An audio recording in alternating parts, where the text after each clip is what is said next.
A couple of years ago, in one of our first short pub episodes or pub clips, we spoke about the Railway Tavern on 8 Bridge Road in Stratford. There, I made the depressing prediction that the developer would be waiting for the perfect time to deal with the property, to replace the property, demolish the property, because suspiciously the property had sat through the entirety of the Olympic development without being touched. Today, we're back on Bridge Road in Stratford, and as you can see, it's completely disappeared. This will be one of the few times that you can get this image of the back of the buildings which run across Stratford High Street, where you can actually see some of the old East End of London's character still alive within Stratford.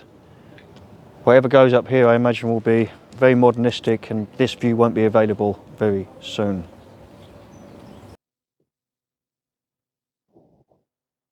I always had a little bit of a love for it, even before Stratford completely changed, when there was still cafes and things here, which are all gone now. The high road itself is completely changed. Stratford High Street is completely changed. This turned into a nightclub, but eventually it ran its course, and now attached to the back of it is some sort of liberal entertainment zone. As I said last time, this road, despite it being somewhat decrepit, was always special to me because it was the road I'd used to get to one of our family warehouses, and this pub was a very common sight for me. Luke Uncaged actually played with his band in this pub. It was an important place to many people, even when it was closed, because it was still a reminder of what the place used to look like. When I first saw it, it was quite emotional for me. When I turned the corner and it was just gone, where I hadn't been down here in a while, this way, and I just saw it gone, it was bang. It really hit me. It was like someone picking up a bit of my childhood that I didn't even know existed and just throwing it.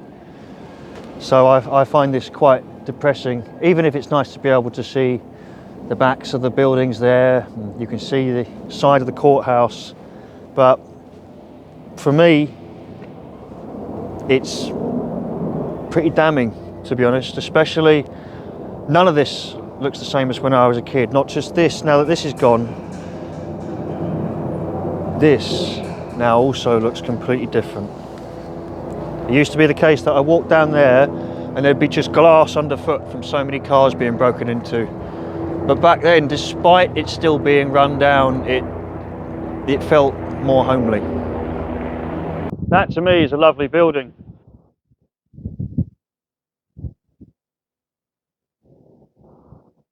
Now it's just alone, and who knows how long we're going to have it. And it's one of the reasons I wanted us to come down and film it today, because there's a chance that there's a developer who's sitting on this plot waiting for the perfect time to sell.